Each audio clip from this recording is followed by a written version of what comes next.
réévalué son ischémie? Non, là, je vais aller le voir, mais je pense qu'il va falloir intuber. Bon, bah écoute, c'est toi qui le garde ce soir, hein? Oui. Bah écoute, bon courage pour la garde. Merci. Les gardes, Laura les enchaîne depuis 1 mois. À 25 ans, cette interne découvre la réanimation en pleine deuxième vague de Covid-19. Une cadence infernale dans laquelle elle apprend aux côtés de ses patients, comme ce monsieur de 66 ans, positif au coronavirus et atteint d'un cancer. Il n'y a pas de douleur? Absolument aucune. Vous avez aucune douleur ce matin? Absolument aucune. Bon, bah c'est une bonne nouvelle. Oui, oui, oui. Ausculter, Donc, prescrire les bons médicaments, parler Vous prenez avec quoi, des des patients compotes, gravement des malades, yaourts? des missions primordiales à maîtriser pour la suite de sa carrière qu'elle n'imagine pas en réanimation. D'accord. Laura, son objectif, Là, vous c'est avez eu plutôt des de scènes ou devenir pas pneumologue. dernièrement La réanimation aussi, ça apprend quand même une base relationnelle qui est un peu différente de la médecine en clinique et en salle. Médicalement, c'est très riche la réanimation. Donc on ne fait qu'apprendre. En général, ils sont là assez. Ils sont très présents, ils sont très professionnels. Vraiment, on peut compter sur eux. Ça, je suis confiant là-dedans. En tant qu'interne, Laura s'est vue confier de grandes responsabilités, mais elle n'est évidemment pas laissée seule. Les médecins du service ne sont jamais loin, comme le docteur Galbois. Ce monsieur, donc ce matin, qu'est-ce que tu as vu? Alors ce matin, je l'ai trouvé bien, il n'est pas confus. Donc il a une diurèse, comme tu as vu, assez importante. Donc il n'est pas confus du tout. Les internes ont un rôle très important. On a eu vraiment besoin de main-d'œuvre, nous aider à faire les prescriptions, à faire les gestes, à positionner les patients sur le ventre quand il y avait besoin. Au service réanimation, le repos est rare.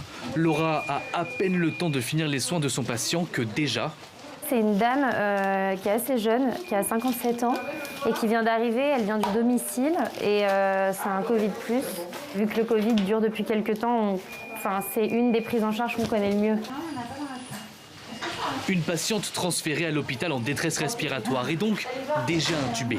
L'interne doit maintenant l'installer dans sa chambre, procéder à des analyses et prescrire les soins adaptés. Je pense... KTC, je pense qu'on va tout lui mettre. Merci beaucoup. Elle a fait une fausse route, donc elle a appelé SAMU et là, elle a commencé à perdre connaissance.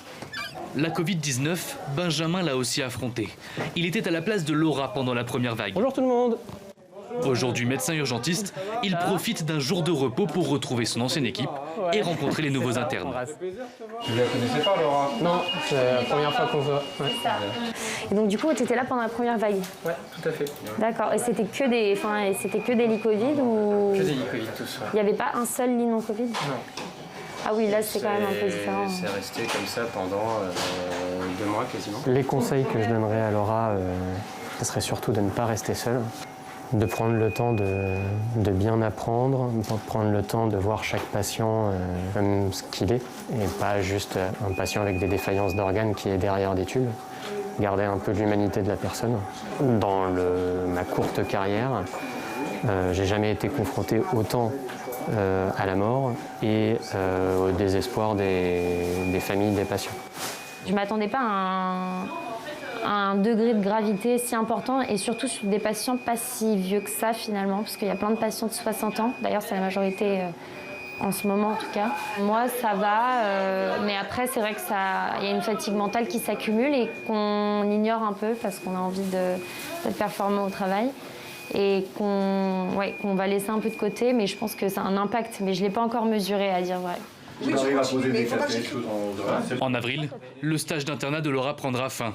Comme Benjamin, elle poursuivra ses études, enrichie de cette expérience au sein de cette équipe de réanimation.